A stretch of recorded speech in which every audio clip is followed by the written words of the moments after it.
Le monde de la culture, lui aussi, s'empare des questions écologiques. Pendant toute la durée de cette COP21, le Théâtre national de Nice programme un festival au nom plutôt éloquent, Réveillons-nous. C'est jusqu'au 13 décembre.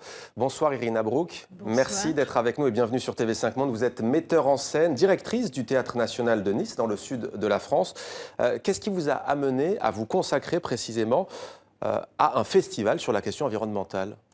Alors, les gens, des fois, là, en ce moment, pensent que c'est un peu donner des leçons ou s'inquiètent qu'on leur dit de se réveiller quand plein de gens le sont déjà. Mais en fait, ça vient vraiment, je me mets dans la position de la personne la moins réveillée du monde. C'est pour ça que je dis nous et pas vous. C'est pas des leçons, c'est que je me suis rendu compte, moi, ce 1er janvier, j'ai un peu ouvert les yeux sur toutes les horreurs du monde et je me suis dit, il faut vraiment partager ça parce qu'on se rend compte à quel point sur le sujet environnemental, il y a, pour tous les gens qui sont éveillés, qui savent, il y en a des millions et des millions qui ne sont pas au courant de à quel point c'est crucial et essentiel et dangereux et immédiat. Alors pour le grand public, Irina Brouk, disons-le, la question de l'environnement paraît très éloignée du théâtre, de l'art théâtral. Comment fait-on, je vous pose la question, pour mettre la nature au cœur même du théâtre, comme celui de Nice, sur les planches ?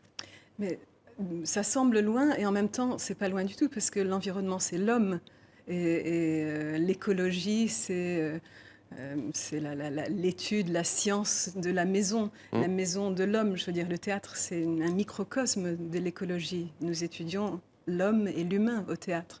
Donc en fait, c'est complètement lié. On peut pas faire du théâtre sans d'ailleurs, la forêt, environnement. on le précise, peut-être que nos téléspectateurs le savent, mais la forêt était très présente dans l'œuvre de Shakespeare. C'est même un personnage, si l'on peut dire. Alors, au programme de ce festival Réveillons-nous, Irina Brouk, il y a des créations d'envergure, comme Les Glaciers Grondants de David Lescaut ou encore Point d'interrogation de Stefano Massini. On va justement regarder, à travers une courte pause, un extrait de ce spectacle, de cette pièce Point d'interrogation.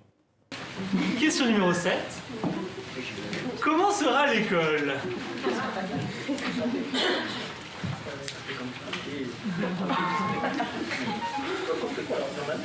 Oubliez les bureaux d'écoliers, please. Oubliez les pions, les sonneries, les effaceurs, les cartes s'accrochent au mur, les pancartes marquées classe de 3e, section F.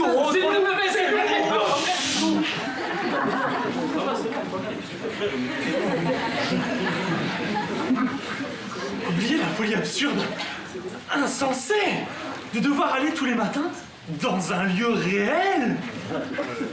Il passait des années, plus ou moins délabrés, il passait des années à apprendre des concepts du genre algèbre, géographie, le règne de Charles Martel et le cosmos alpha. C'est lui qui rigole tout à l'heure. Vous rigolez! Non, monsieur.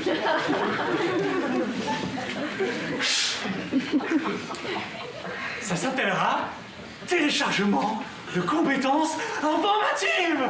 Transfert de données. Voilà pour cette séquence, Irina Brouk, metteur en scène, directrice du Théâtre national de Nice.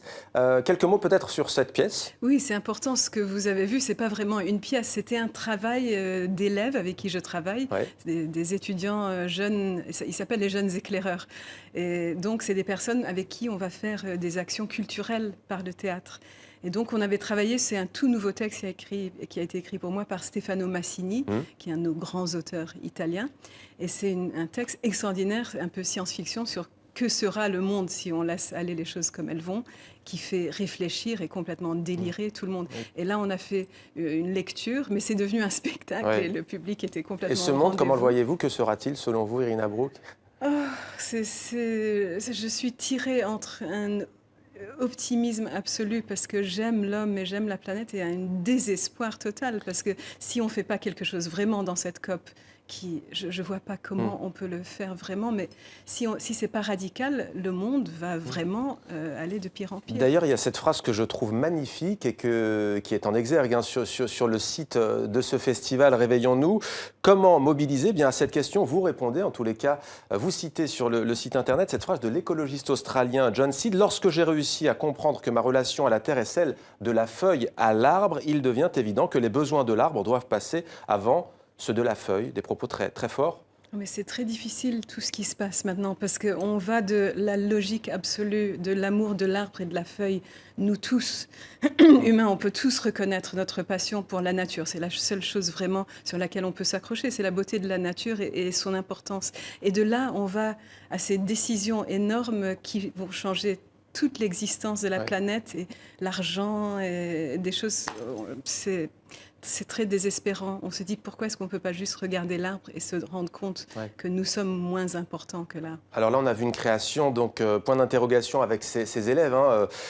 C'est interactif. Parlons des metteurs en scène tout de même, parce qu'il y a beaucoup de pièces de théâtre à Nice à voir. Comment se sont-ils emparés du sujet ? Alors, on a réussi à faire un festival très mélangé entre spectacles et conférences et événements et films. Et donc, à la base, on a plusieurs pièces de théâtre parce qu'on a commencé avec Glacier Grondant de David Lescaut, qui est un spectacle absolument génialissime, vraiment sur un écrivain qui découvre, un peu comme moi, j'avais l'impression de voir l'histoire de ma vie depuis janvier de cette année, ce que c'est la COP 21 et quelles sont toutes ces questions scientifiques d'environnement. Et c'est un spectacle qui joue en ce moment à Paris, je pense, au Théâtre de la Ville. Absolument génial, brillant, intelligent, avec un mélange de musique, cirque, etc. Donc ça a lancé notre festival parfaitement. Et puis on a de la danse, théâtre, plein d'offres. Et puis des choses très surprenantes et des invités extraordinaires. Vandana Shiva, qui est une des grandes activistes du monde, va venir de Paris chez nous pour une journée. Claude Lorius, glaciologue. On est très fiers d'avoir rassemblé des personnes extraordinaires. Alors, dialoguer, échanger, pour vous, c'est une question donc artistique, mais aussi personnelle. Vous avez eu, vous l'avez dit tout à l'heure, un déclic pour la planète. D'ailleurs, vous dites, je crois savoir, j'ai toujours été une fille de la nature.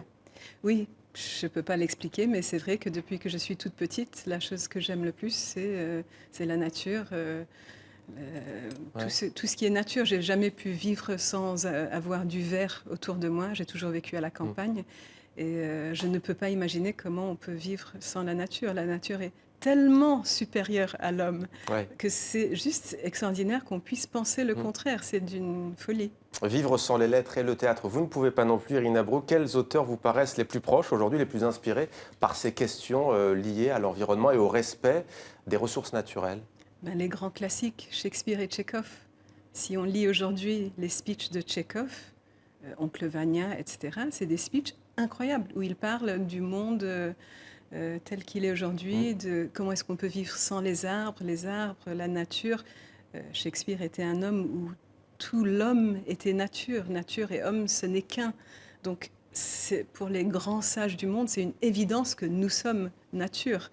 Et donc, si ils nous détruisent avec tout le progrès, on se détruit, ils nous détruisent. Qu'est-ce qu'on peut faire ? Il faut que quelqu'un s'en rende compte.